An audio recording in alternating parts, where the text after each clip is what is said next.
The meaning of life is to find your gift. The purpose of life is to give it away. Pablo Picasso. My job, whenever I'm with an artist, is to sit there, it's to listen, and it's to sort of feel out, give my opinion on what I think could best complement the thing that they have going. What could help amplify their message? And sometimes the first suggestion works. Sometimes we have to go up to 23 suggestions, but it just takes patience. And it takes a lot of respect and trust to go back and forth. I'm lucky to work with people that are so transparent and so vulnerable. But when you think about it, we all are. Hi, and welcome to Artists Like Us, where we explore the creative journeys of those that you might pass by every day. Your neighbor, your coworker, your best friend. We are here to shine a light on the artists among us, the ones balancing their passions with the sometimes pleasant and often harsh realities of life. I'm your host, Janita Richards, and together we're going to dive into the stories, struggles, and successes of the creative souls who may not be household names, but who do make our world more vibrant. So let's discover the artistry that surrounds us with the artists like us. And the artist like us that I have today is Jonah Brazo. I did not get your last name right. That was perfect. Jonah Brazo. That's my last name. Is it? I thought it'd be more French. Brazo. Brazo is, yes, the French Brazo, Jonah Brazo in French, Jonah Brazo. My life story has been trying to tell people that, I really don't care how you say my name. It's just, there's so many ways to say it. We can say it in French, Brazo. And thank you for having me on. I'm so happy. I'm so excited. I want to first get into how we met, and I want to tell the audience about that. So I was scrolling on TikTok, as one does, and I saw this little young man pleading to the universe that he wanted to come see his favorite band, Pavement, in Brooklyn, and we're just looking for a couch to stay and stuff. And I was thinking, I was reading this or watching and thinking wow, my mom would definitely tell me not to do this, but I have traveled and existed through life through the kindness from so many other people, and I did have a big space at the time that I knew I could fit someone. So I went to his TikTok, scrolled through, and felt like, oh, he's Canadian. Surely he can't be a murderer. And said, yeah, you can come sleep on my couch. And he did not murder me.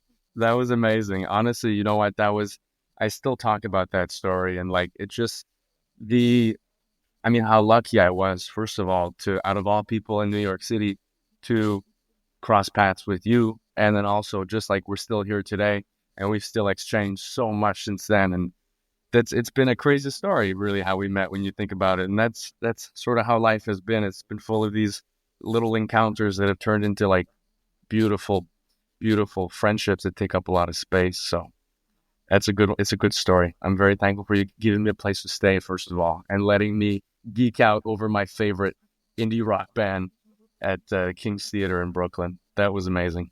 Yeah, that was very silly, very fun. And also, when I went to your TikTok initially, and I've told you this before, your TikToks are just so earnest to the point where I was like, is this guy for real? And then you showed up on my doorstep and you are just as earnest and genuine as you are online. There's no difference there. It's actually so wonderful and beautiful to see. Oh, that's the biggest compliment. It's there's that filter on social media where sometimes we have the ability to curate, which is crazy. We can say something and then take it back. Whoa, what a crazy concept.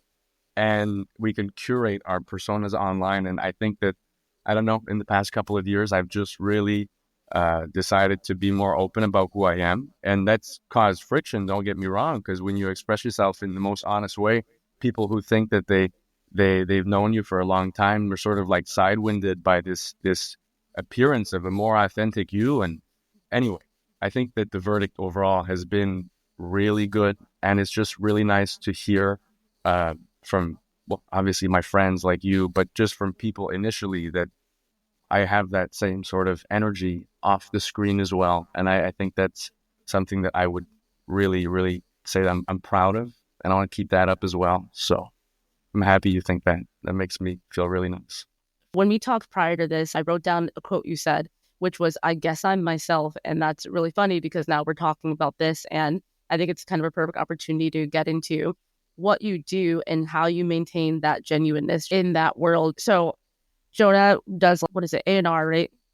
Yeah, well, I mean, like I think everybody at our record label does A&R. I'm mostly in. I sort of make sure that we set up the artist to promote their record across the entire globe, so the whole planet, and I sort of run the e-commerce side of things for artists. So like if you like an artist, but he lives in another country, or she, or whoever the artist is, I think that like there has to be a way to reach those fans across the globe, and so my position, I work at a record label, is very global. I'm always sort of looking at how to grow an artist's presence physically and digitally in every country. But A&R, yeah, that's like the side gig that everyone does, and it's the funnest part because you get to sort of like say, well, should we work on this sound? I really like the universe of this artist, and I think it is so unique that it's worth sort of like building upon it. So that's the gist of what I do. It's really fun. Yeah, thank you for expanding on that. I kind of flubbed, but I want to get into you being so genuine and also a genuinely nice person. You're not just real, but you're really, really nice. And I feel in that industry, what I hear from so many friends is how much the industry can crush you, especially because you are someone who is very, very passionate about music and you've maintained that passion playing music and sharing music and helping artists grow. And I just want to know more about how you maintain that because you've been doing this for a while now. Yeah, yeah. My God, it's been 5 years in the music biz, which is insane. Because like in 5 years from now, I could say it's been a decade. That's crazy, right? Just like that alone is insane to me. Um, but I mean, I guess to go back to what you said about how I balance my life with the industry that can have a lot of pressure. Like, yeah, we call that a crunch, which is, like a politically correct word to say I'm burnt out right now or I'm overexhausted. It could be very demanding, especially if you're working on an album that has to be heard across the world. And, you also work with personalities that have goals and objectives similar to yours, but their method of approaching a project sometimes because of their personalities it can create clashes sometimes. There's a lot of ego. There's a lot of passion, and when you put those two things together, you get friction. And so I mean, friction is good. It's nice to have because creativity is this process where you have to bounce ideas off each other, and you have to, rather than just strike down an idea, you have to build upon it by bringing more to the table. And sometimes you have to tweak to find a direction that works for everyone. And it's like it's really difficult, but I think that what keeps me going working in the music business is just the fact that it's what I love. And when you think about it, I'm not necessarily working in music to just do what I told you, which is like grow a presence physically and digitally for an artist across the world. But I'm also doing this because I love what the artist is doing. I think that Mm. there has to be like a fundamental understanding and care for the craft that you're working with and like, when you look at an artist, they're just so vulnerable. And you have to really keep that in mind that whatever I'm doing, no matter the tension, no matter the deadlines, no matter the intricacies of the work, at the end of the day, I'm working with someone that is putting themselves out into the world. And I need to treat this with proper care, respect, and the attention to detail that it deserves because it's a beautiful, sensitive thing that we're putting out. And even though, the goal ultimately is to set it up so that commercially speaking, it reaches a lot of ears, it has to stay true to the essence of what the music is trying to convey. So that usually keeps me going. And I think that just the fact that I've always been this person that has been inclined towards feeling things around me, it's helped me really establish a good connection with the artist. And I feel good when I come home and when I see those musicians out in the street, whether I'm with my friends or whether I'm alone. It's just nice to know that I can have this really deep connection with those artists, and that's what keeps me going. Mhm. I love that. That's so beautiful. I love that you're talking about artists being vulnerable and having to take care of that because they are really sharing a very, I mean, it's not just their job, it's like a part of who they are with you and they're like entrusting a lot of things in your hand. I think it's interesting because so many artists or any kind of artist, they go into the industry that they want to work in, and maybe they decide to go like on like the more business side, and then quickly realize like that's not for them, like they can't sustain that because they feel maybe too sensitive for that, or it makes them fall out of love with that. And I think it's such a testament to who you are, in that it's 5 years, and like it's not 30 years, right? But it is around the time where people our age especially do start thinking, is this what I really want to do? Am I really happy with this, or do I want to back out now? Sure. I mean, like, especially, I mean, I'm 26 years old. So, you look back 5 years, I was 21, and Just a baby. your 20s are turbulent. It's your turbulent 20s. You got to go on a quest.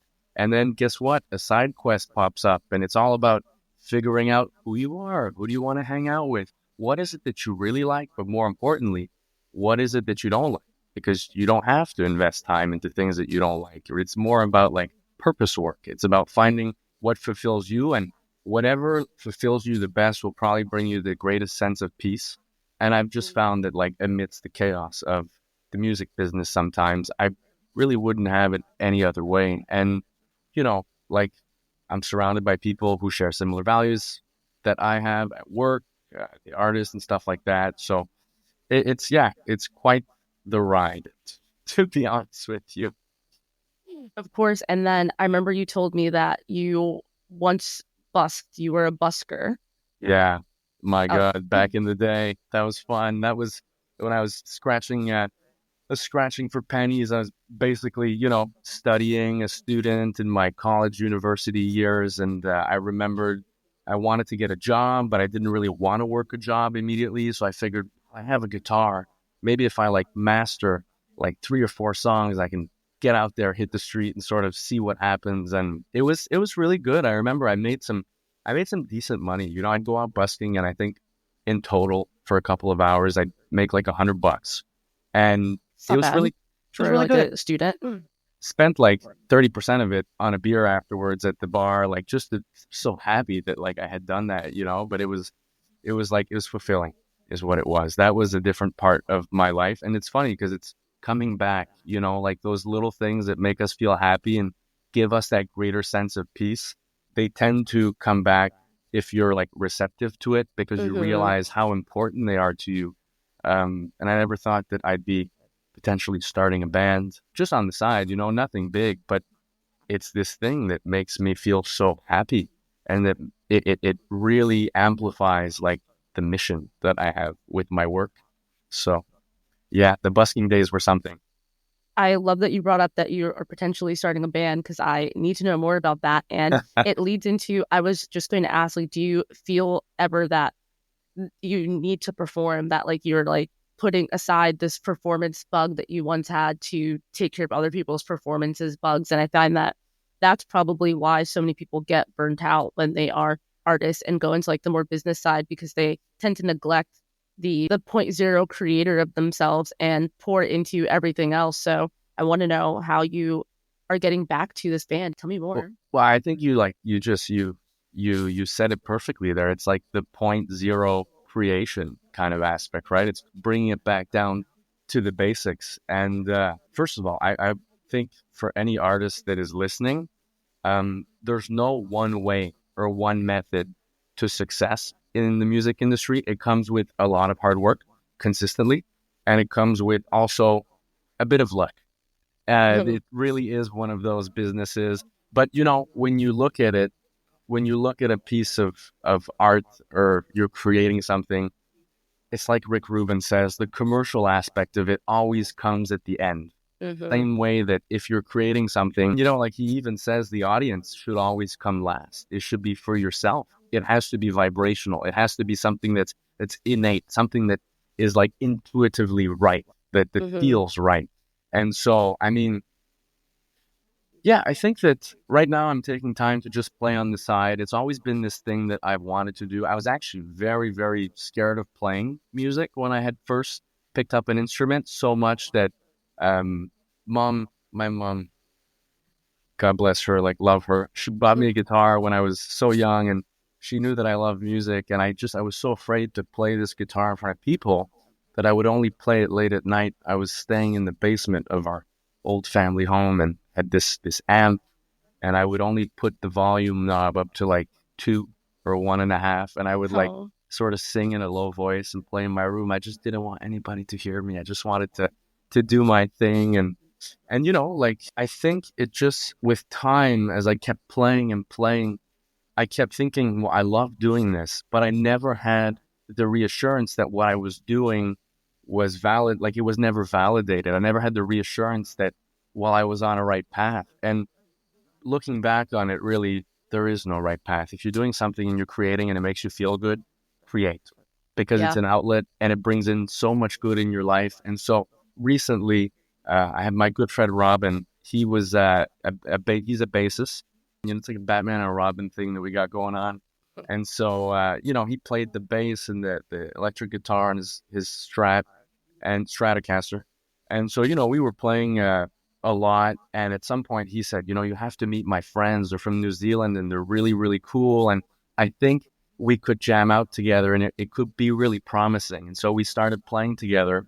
And my challenge, what always held me back from sort of doing music myself was, well, I loved playing guitar. And obviously I'm not a virtuoso on the guitar, but I also loved singing.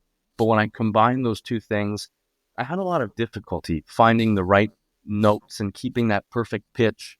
And so, Robin was telling me that, like, you look at Julian Casablancas from the Strokes, and sometimes he'll pick up a guitar, but you'll never see him sing and play guitar at the same time, which is like this mental barrier in my mind that I had, which was, I need to do both if I want to be a Mm. musician. And just last week, you know, we got together, we had a set, it was our first gig, and the New Zealand guys were there as well, Josh and Tim, and we're waiting on this drummer as well. But it was cool. We had keys, we had saxophones, we had someone on the drums, we had 3 guitarists, a bassist, like, and then obviously me with the mic. And I remember some of my friends wanted to come because they wanted to see what it was like. And at the end of the show, they came up to me and they said, we didn't know you could sing like that. And also, like, Aw. when you are all on stage without communicating, you're all intuitively communicating and like bouncing off of each other in a really natural flow, like in a really natural way. And so that felt really nice. And it's just this really nice side project to have that, like, validates my passion and gives me a higher purpose to, learning at work as well, learning through the musicians that I work with. I'll ask them for tips. I'll ask them for, like, I remember we have one of our artists, we sat down, we had a drink one time, and she told me, she's like, if you want, I'll give you this book that helps you work your voice. And she had used it, and she's got a magnificent voice. Her name is Basha Bulat, and she's just like wonderful. And, I have another artist at the label that I really admire. He's the reason I joined. His name is Lee Follebeck. His new album is coming out in exactly 13 days. You're So always working. yeah, but it's not work though, because it's like, for me, when I get the demos, I'm like listening to it like, the public needs to hear this, like, this Mm. needs to come out. And it's nice to get pointers from them, especially when you really admire and have so much respect for the work that they do. So yeah, that's like, it's a crazy adventure. So Basha had recommended a book to you about your voice, and then I kind of cut you off. Lee, when you were saying done with Lee, what he said to you? Leaf, yeah, Leaf, Leaf. Leaf, Leif, Leaf. Okay. Yeah, and he was just, for a long time now, I think since I've met him, I told him how much I appreciated his music. And we've been able to have some talks about sort of like what's inspired him and how he's come to be where he is today. And, maybe it was just a conversation for him, but for me, it was like, wow, like, I really get to have an insight into what his artistic journey was like, and also like where he's going now. Like, Mm-hmm. what are the mountains that he needs to climb, and how can I help him with that? And what can we sort of like, what are our common points where we can understand each other and be like, oh yeah, that is difficult. So it's this, yeah, I think it comes back to what I said earlier, which is that, like, it's about understanding the artist, understanding their vulnerability, where they come from, or it's as simple as that, really. And I think you got to be passionate to see it in a simple way, because some people just like enter the music biz like, I love music, and then they realize that there's work to do and they're overwhelmed.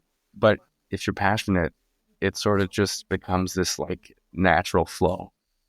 Yeah, but work sucks.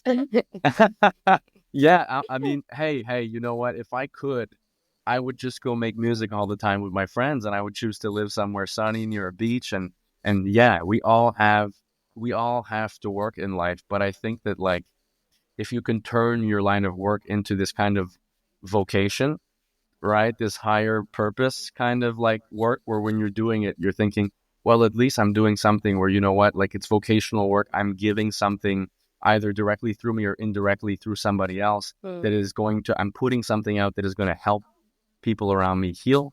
They're going to help them see things differently, feel things differently.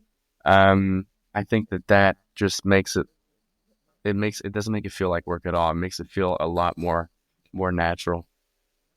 Yeah, I think this is the perfect position for you because you're talking about this vulnerability and like this connecting with the artist, but you are just so naturally, I don't know if it's natural, maybe you worked at this, but like Hmm. being vulnerable and able to open up. I'm sure it's making the artists that you work with also want to like deeply share with you and entrust their work in your hands. You're inspiring a lot of excitement in them. Yeah. I mean, you know what? Some artists is very easy to get along with, and others, it's not that you don't get along with them, but it's that they're also so vulnerable that sometimes they have to be reserved. Because think about it, like you've got fans, they're coming up to you, they're telling you a million things. You don't really want to trust everybody.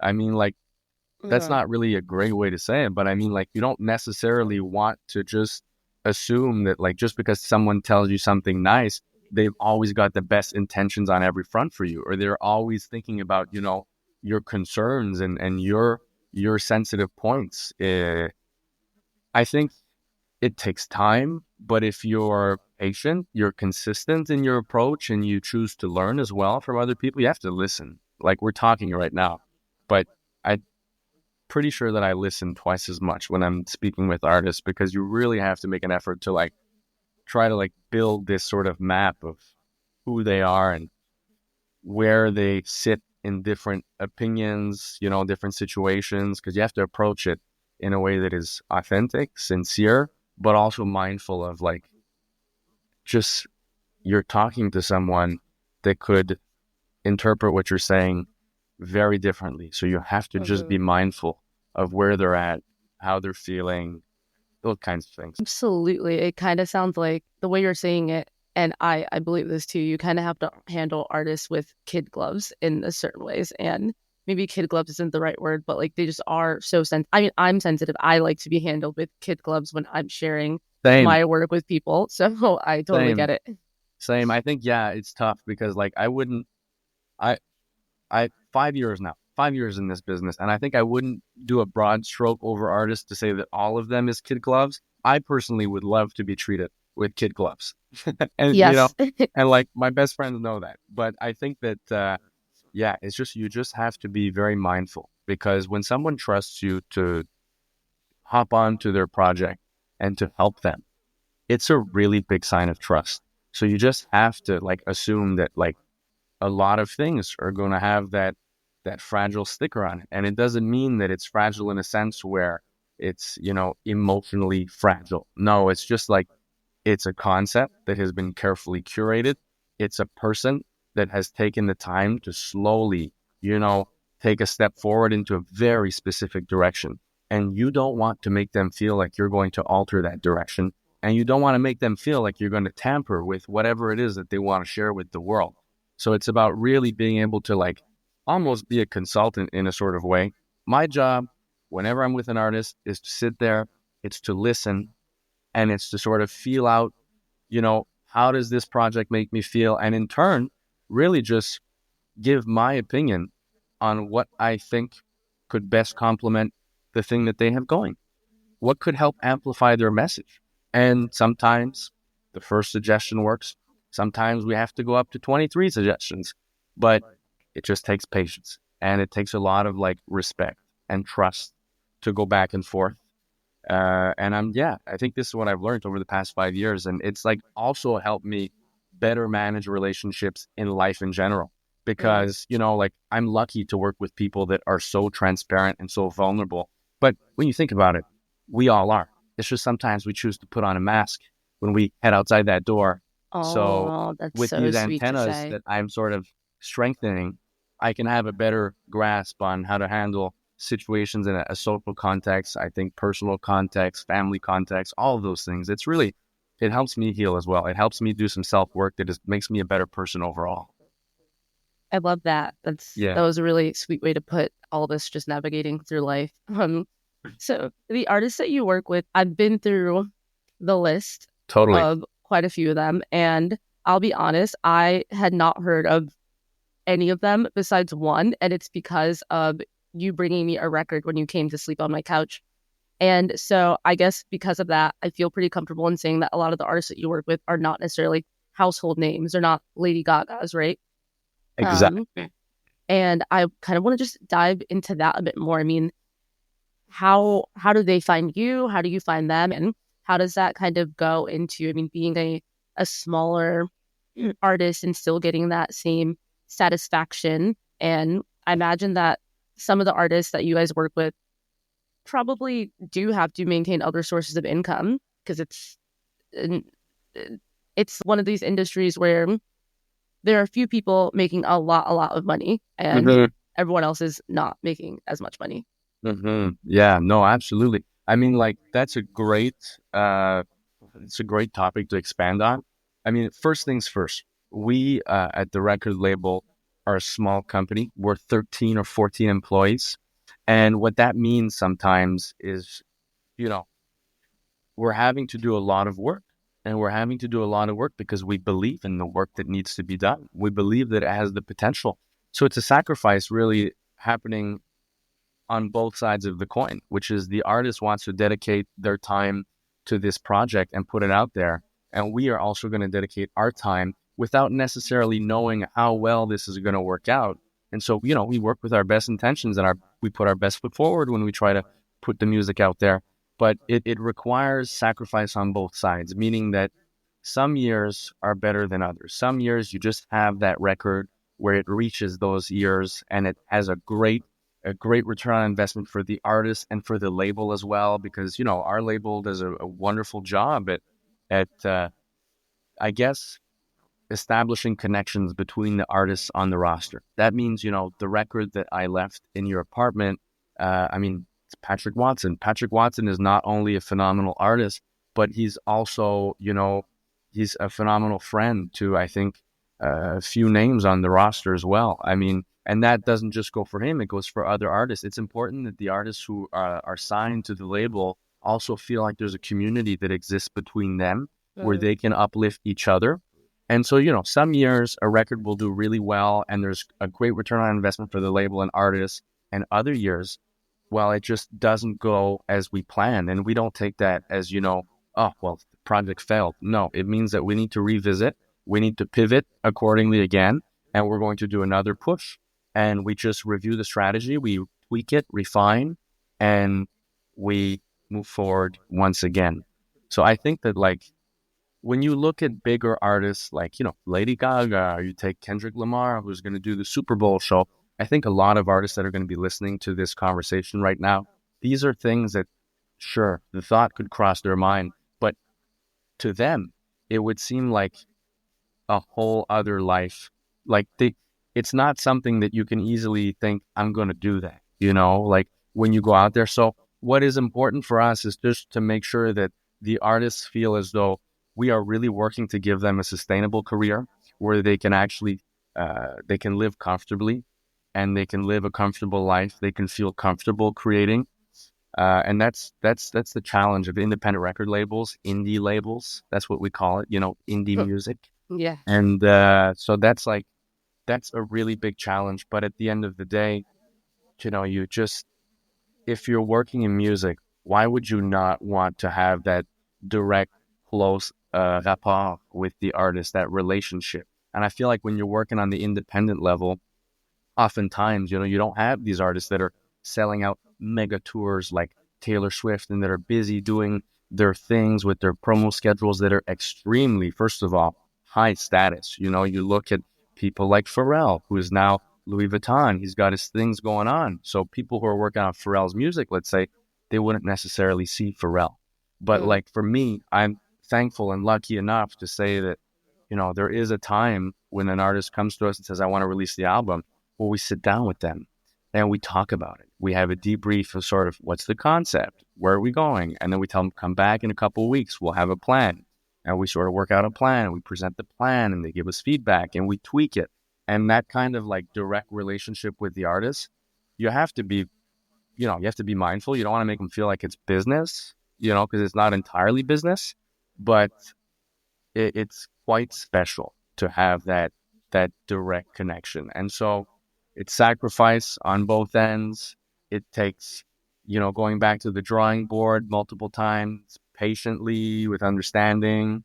And I would say that I'm much happier working on the independent artist level than I am with a major artist. And I've sort of done both. And I will say that like it's much more authentic to be at that grassroots level. And grassroots, I use that word very lightly because just because, just because there's an artist that hasn't necessarily attained a certain level of fandom or stardom doesn't mean that they don't have very powerful pockets of fans across the Mm-hmm. world that are ready to support them when they hop on tour.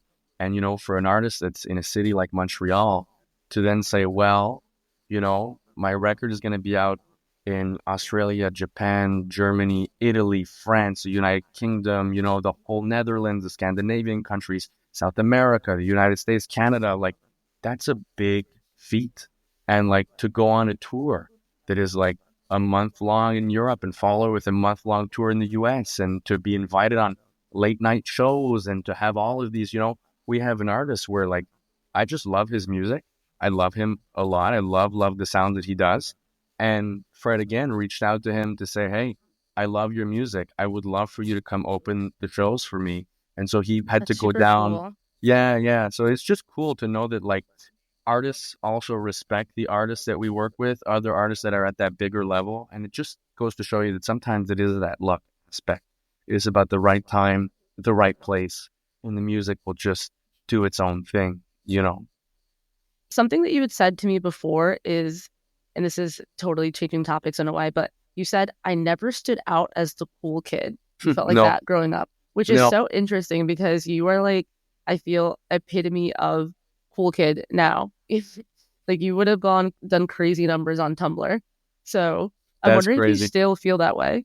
I mean, Well, I feel like growing up, it's hard to yeah, shake I these mean, things. well, the cool, yeah, the definition of cool is overrated. Totally. Things are like, but I definitely understand where you're coming from. I think growing up, it was like being a teen is so tough because you're like around all these clicky things, which is funny because sometimes the music biz can be a little clicky. But, growing up, I don't know, I was never the cool kid. I mean, I had some friends that were cooler than me, but I never really wanted to like be the leader of the pack. I just wanted to like find the pack like every Mhm. teenager ever. I just wanted to like what is the expression? Vibe with my tribe or something like that. I've You know? never heard that expression before, ever. I feel strongly that you just made it up right now. Yeah, I actually make up a lot of words all the time, so my mom doesn't like that. Yeah, no, growing up it was like yeah, I didn't really feel the need to be cool and I was a little intimidated by the people that were cool because the people who are cool oftentimes when you're young they're cool for reasons that aren't really cool.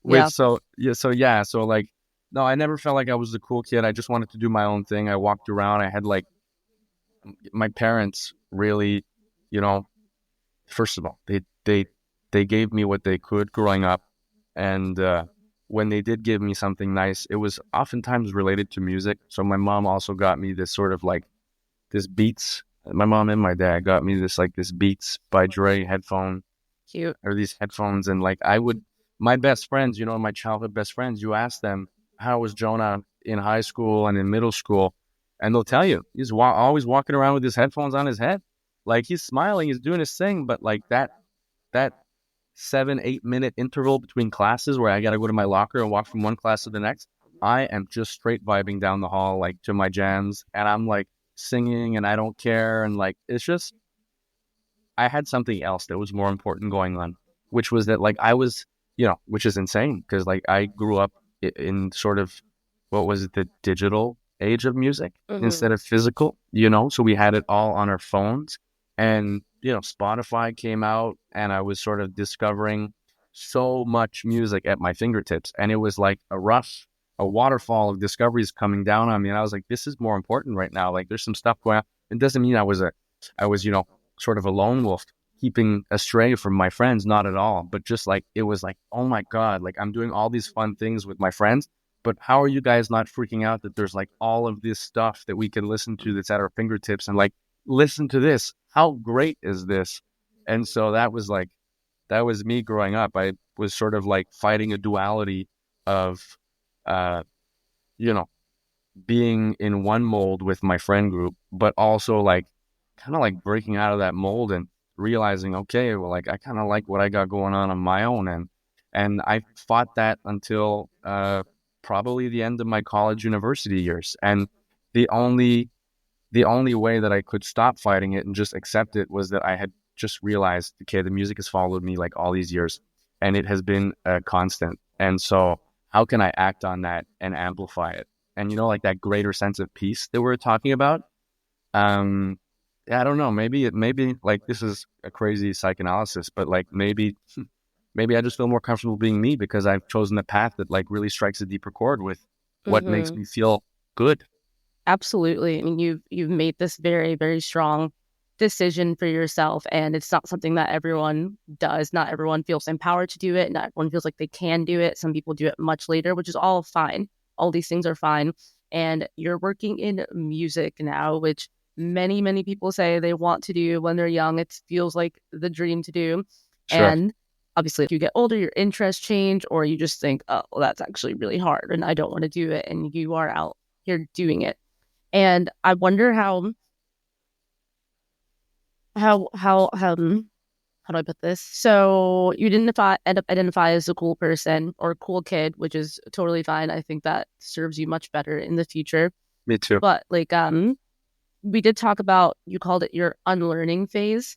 And so I guess I want to talk a bit about that. Like what did you have to unlearn both professionally and personally? I am still unlearning. I think I'll unlearn till my last breath, to be Of honest with course. you. But like that, that, that's a perfect segue because when you're a kid and you're growing up, you have these belief systems, and then boom, you're introduced to the adult world, and some of those belief systems get shaken up, and your values sort of start having friction, like we said earlier. There's frictions with other people's values. Usually, the natural reaction of people is to hold on to their belief systems even stronger when there's frictions with that of other people.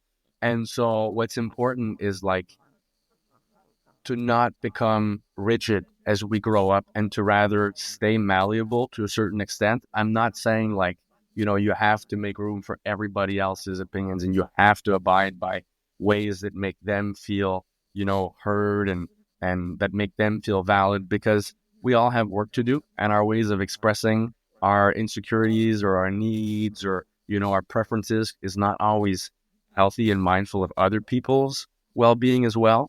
So like this whole unlearning concept is that once in a while, it's really good to touch base within, and it's really good to sort of look at where am I right now?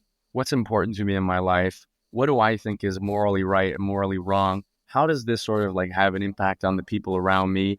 Am I really of service to the people around me that I care about? Am I of service? Like if I think I am a nice, caring person to those around me, like what am I doing to do that? And also, is it in line with me taking care of myself? Is it in line with me looking out for my own best interest?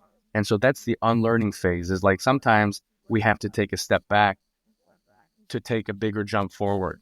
And so this is what I'm doing now. I think I haven't done this in a long time. I think the last time I did it was like when I left high school because you enter your college years and you have to sort of like find yourself in a different way Mm-hmm.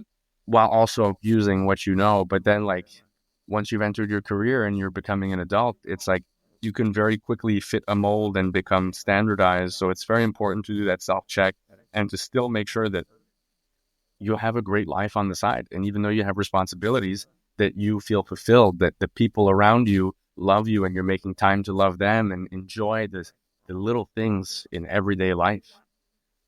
That's the unlearning phase for me. I'm in it right now. I'd say I'm deep in it right now.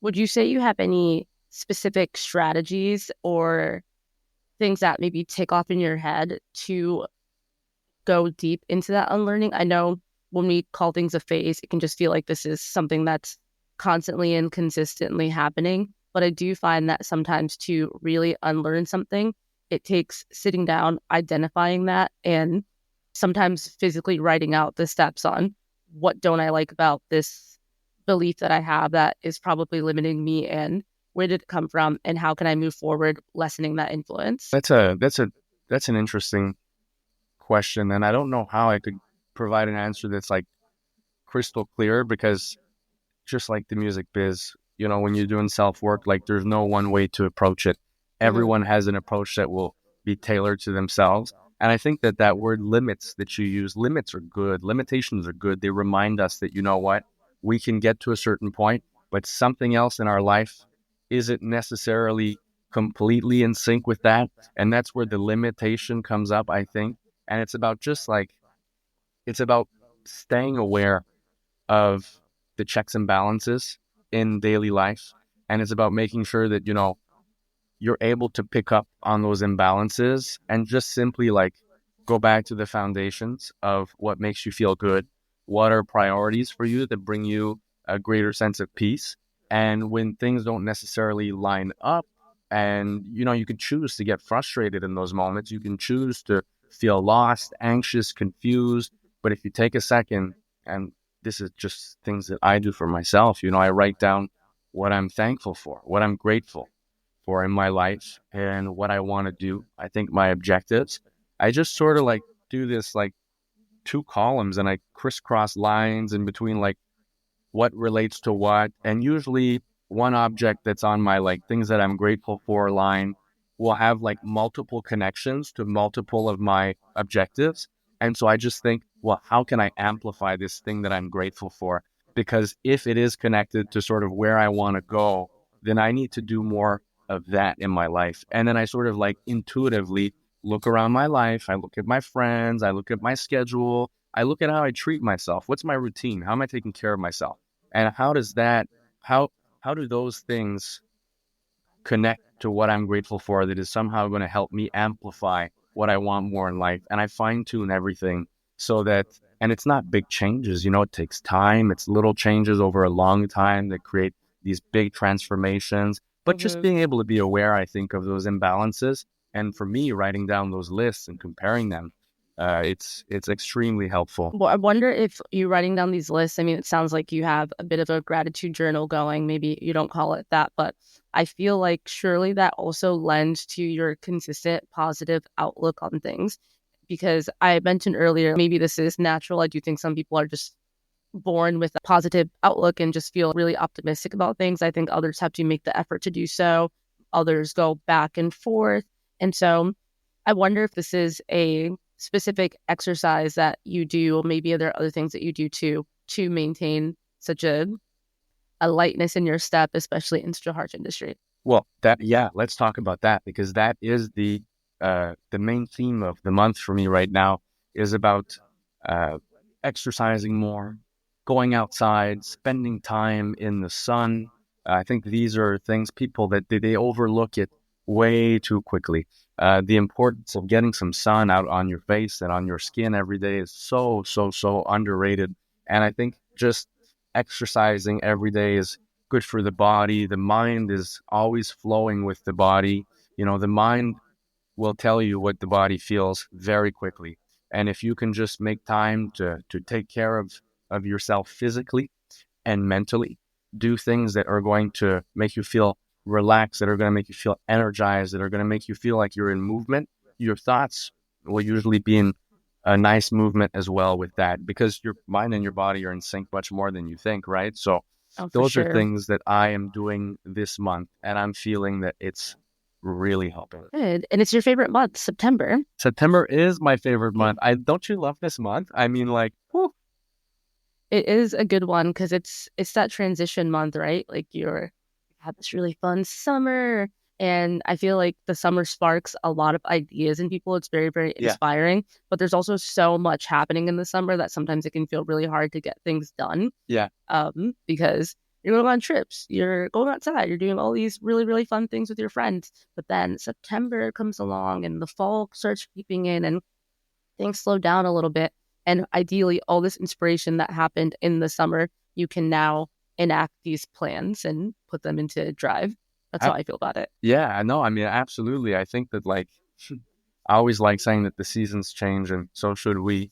And It's true, yeah.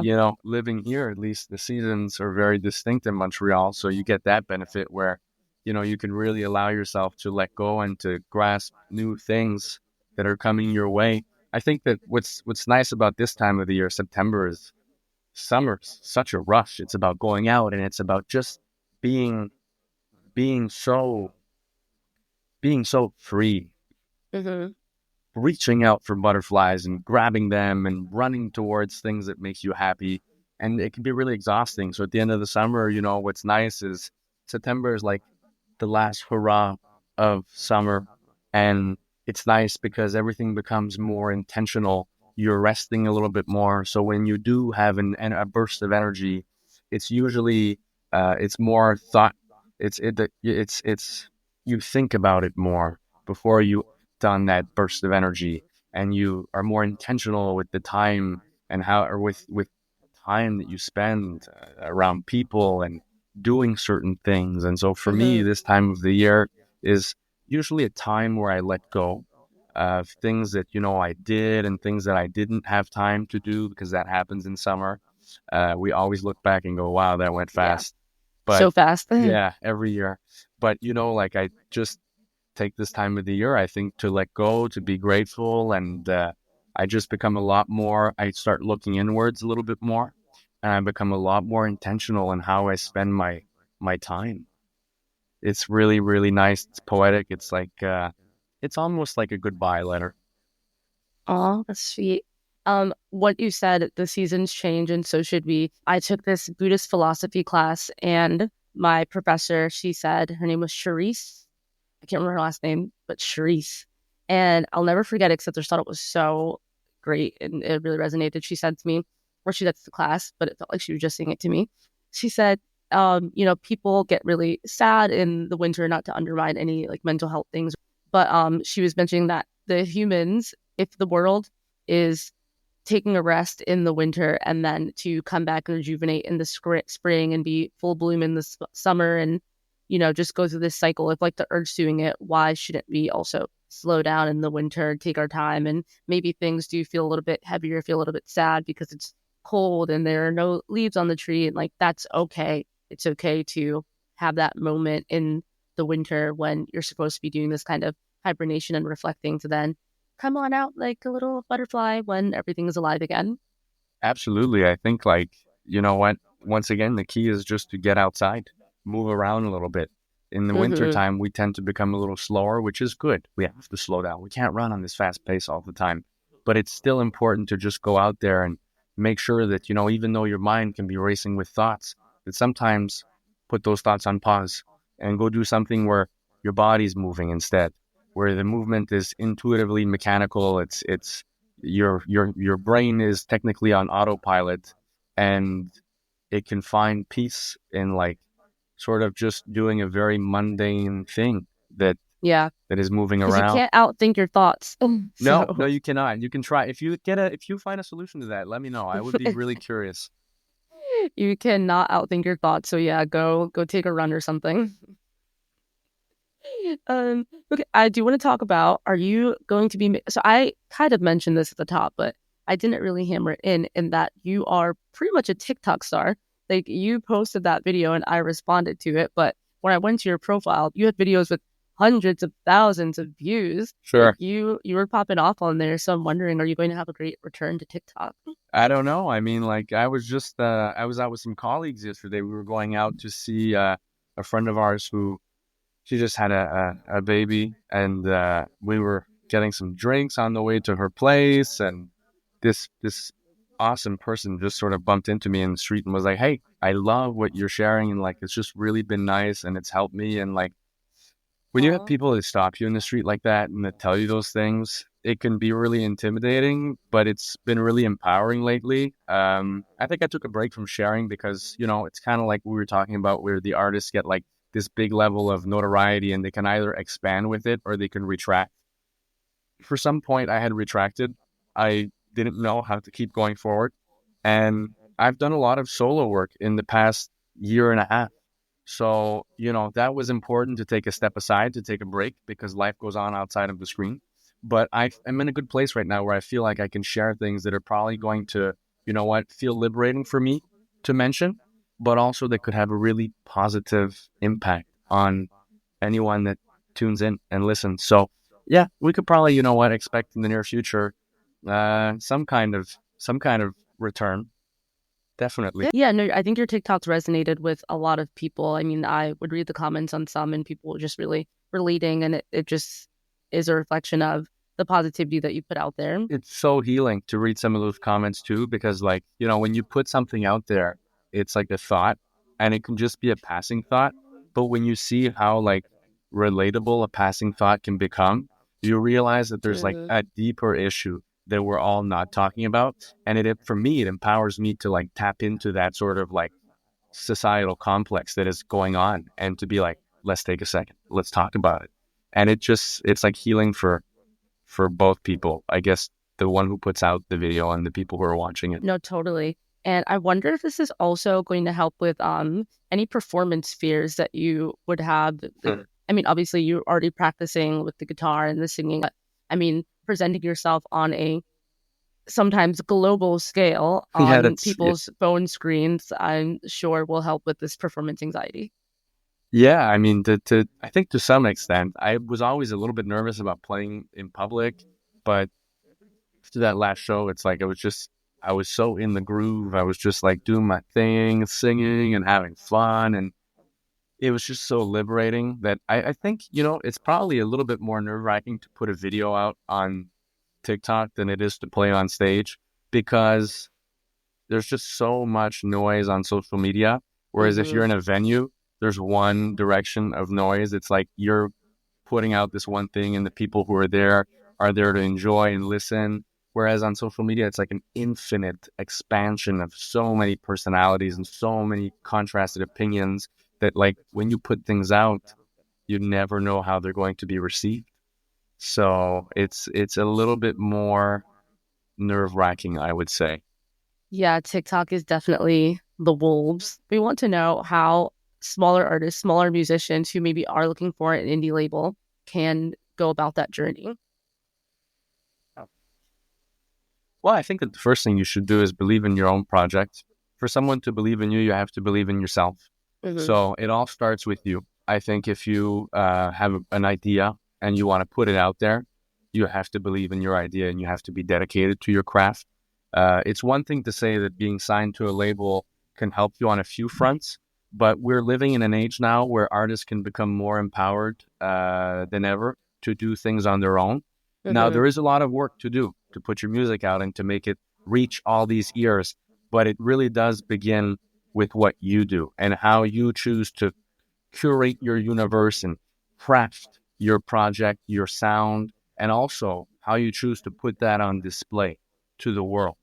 And so I think the first thing is you have to have the conviction and you have to have the belief in yourself, which, don't worry, sometimes we all have moments of doubt, but that's the underlying foundation.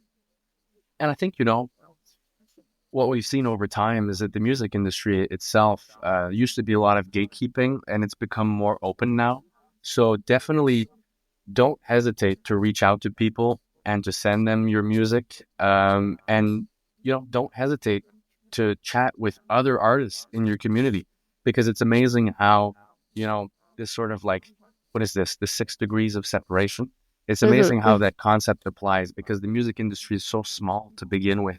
So it's just about finding a way to to take up more space in the community, whether that's by just befriending other artists or just simply taking that leap and going out there and trying to send a message to someone. The worst that'll happen is they don't answer you. And that should be a pretty clear indicator that either, well, you have to focus on picking another path towards somebody else, or if they just simply didn't want to respond, maybe they didn't see the value that you attribute to your own project.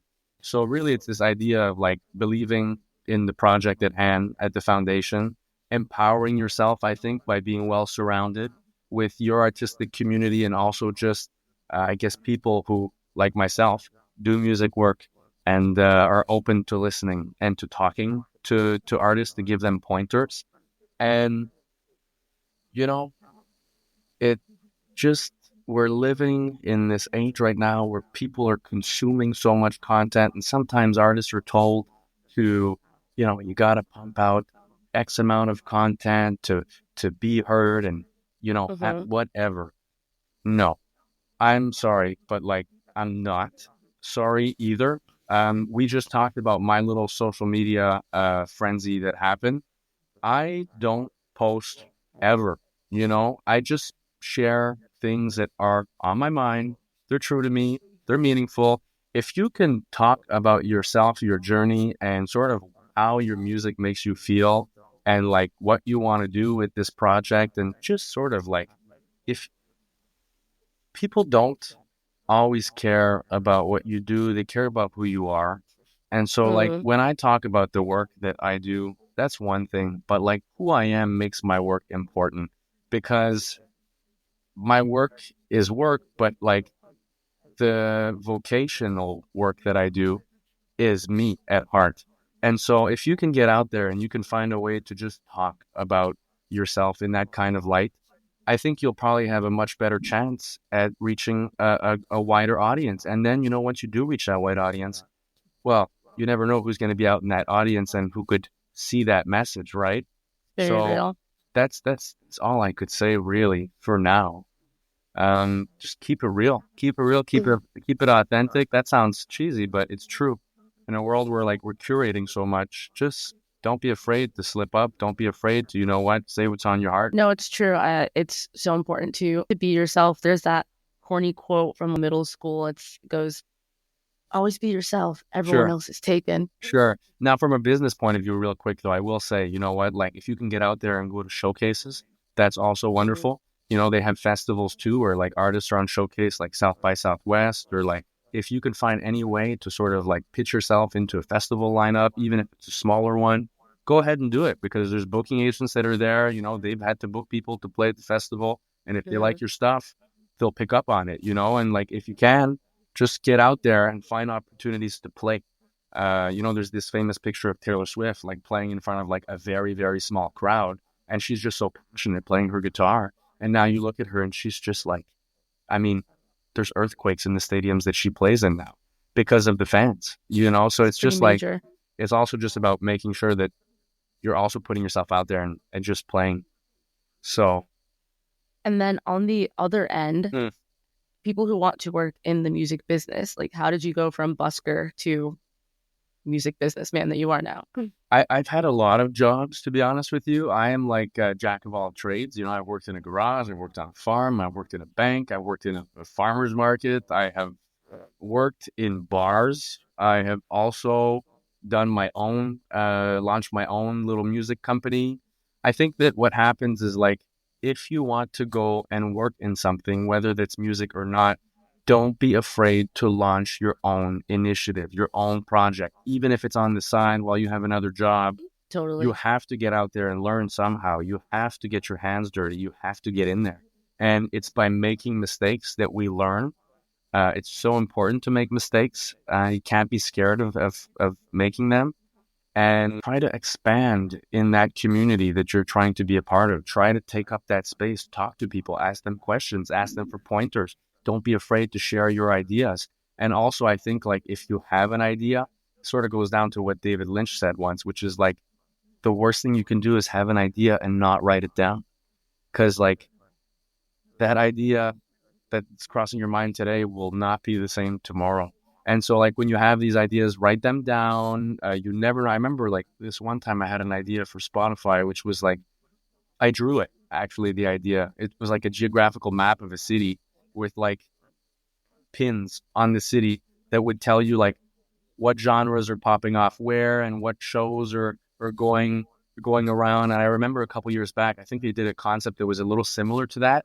And I just like, my God, I was so upset about myself or at myself. I was like, wow, like that idea, like other people are having those ideas too. And you never know what's going to happen. So I think, you know, go out, talk to people, and don't be afraid to do a cold call or like reach out to someone. And the good people, the right people will help you.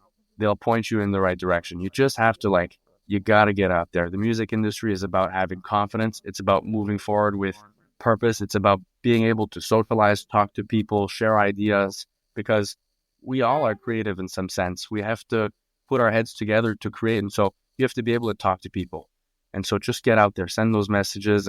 And if you have something to showcase your passion and that you've already sort of started working towards building something of value to a musician or to the industry as a whole, then it's a nice plus value where someone can really believe in you and help you get to that next level that is working in the music industry.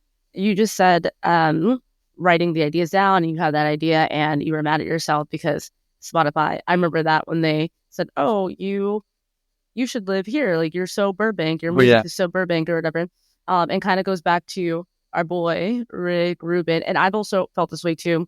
Reading that book was super affirming to me. But he says in there that the idea is, it's not unique to you, really. It's like the energy going through you. And so if you're not going to put the idea out there, you best believe someone else is, because it just needs to be born. It just needs to be out into the universe. Absolutely. And it's using different people and different sources as vessels. So absolutely, it's time to come out. So it just did. Yeah. And that I feel like I see that so much. I mean, even on a huge scale, and people are like, oh, like, these people are copying who, but I've never felt that. I've always just thought that artists are so connected to one another that we're all kind of feeling and thinking the same things at very similar times. Like, it's all just vibrating together. Absolutely. I couldn't agree more. It's a collective push towards a greater good for all. Yes. And it kind of goes into like consciousness, which we could talk about forever, right? And how we're all just one, right? We're all just having this human experience. And that act of creating is like in the now. You are creating now. You're like, when I listen to music, I'm in the now. And I mean, I don't know. I just feel like the act of creation itself, it's a present thing. And it's just, yeah, I think if an artist feels something, they have to do it. It's going to amplify their well-being in life in general. And they're going to beam more positivity. That goes for everyone too. Even people who aren't musicians, all of us are artists in a way. We all create something. We are all absolutely creating. I mean, there's so many like ways you can go about defining that word. And I think it's so important to recognize that we are all artists in whatever way you want to define that, because we are all creating something from zero at some point. And if you feel that you're not, go out there and do that, because all there is the now. Like, only the thing that is real is the present. Even what I just said 5 seconds ago, that's no longer real. It's true. It's gone. It's about right now. Mm-hmm. And I'll tell you what, I'm really happy right now. It's been like so nice to just get these ideas off my chest and sort of just ease my mind a little bit and bounce this ball back and forth with you. It's been so nice. Yes, and I really want to thank you, Jonah, so much for spending this time with me, taking the time, also coming into my life at all. I'm so appreciative. Me too, totally. It's I'm grateful for that. That's going on my next gratitude list. Oh, that's gonna be on mine too. All right. Well, thank you so much, Jonah. Thank you, listeners, and that's just another episode of Artists Like Us. See you on the flip side. Thanks for sitting down with Artists Like Us. I'm Janita Richards, and I want you to be inspired by the life that's lived by you, because of you, and all around you. Are you our next guest? Submit yourself or a friend at cabbagehouse.xyz/artistslikeus. If you're feeling up to it, leave the show a review and share it with your friends. It means a lot. Stay sweet, sexy, silly, and inspired. I'll see you here next time with another guest just as interesting as the last. Hey, you might even know them. Ciao for now.